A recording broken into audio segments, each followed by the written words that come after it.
Hello, this is Spike Lee. Check out the kicks on Keez at Sports. We were talking a little bit earlier, and you mentioned back when you were younger that cons, that was the sneaker that you had to beg your mother to buy you a pair. Can you tell us a little bit about that story? Well, I'm an OG, older generation, and when we were growing up as kids in Brooklyn, we had Skips and PF Flyers, but those were considered like not official. So you weren't really official on the block till you had a pair of Converse. And at that time, Converse, two colors, black or white, high top or lows. That was it. And it cost $5. And that was a lot of money back then. So you had to do a lot of begging to ask your parents to get you a pair of Cons. In fact, we used to have this saying, if your sneaker is slip and slide, get the ones that start on the side. Ask your mom to empty her purse to get the ones that say Converse. I didn't make that up. That's sneaker lore. Sneaker legend. Cons were the first pair of sneakers we got. When we mentioned that we touched on the Mars Blackman character, originated from the film, then moving on to the commercials with Michael Jordan and all that.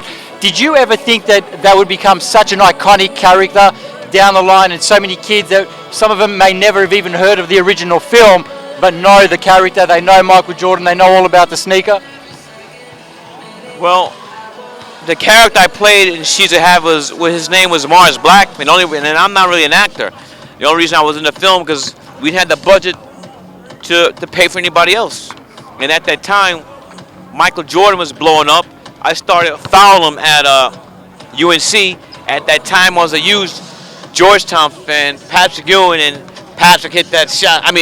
Michael hit that shot against Georgetown. But I just knew that the B-boys were wearing Jordans. They loved Michael Jordan, so therefore Mars Blackman, who was a B-boy, had to wear Jordans.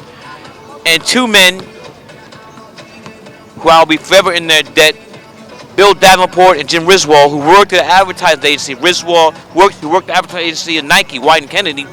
They saw She's Gonna Have It, and it was ideal to pair Mars Blackman with Michael Jordan. Again, I want to sort of stay on the same theme. You now have your own sneaker within the Jordan brand division, the Spizike. Growing up in Brooklyn, like you said, you're a Brooklyn boy. You were begging your mum for Cons. Now you have your own sneaker. What does that mean to you? Well, it means a great deal, but listen to this though. Not only do I have my sneaker, but my son has a sneaker. Son of Mars. So it's great. Thank you, Phil Knight. Thank you, Nike. Thank you, Michael Jordan, Brand Jordan. From the Lee family. I read rumors yesterday about there could be a He Got Game sequel. The first one sort of not introduced, but made the foamposite really popular when people saw it on Ray Allen's feet. The Jordan 13, obviously the Denzel was wearing in the film as well. If there was a sequel, what sneakers could we envision in this one? If we get Denzel and Rosario, we're making this film. And we're gonna have Nike and Brand Jordan will come with some hot stuff that we make especially for the movie.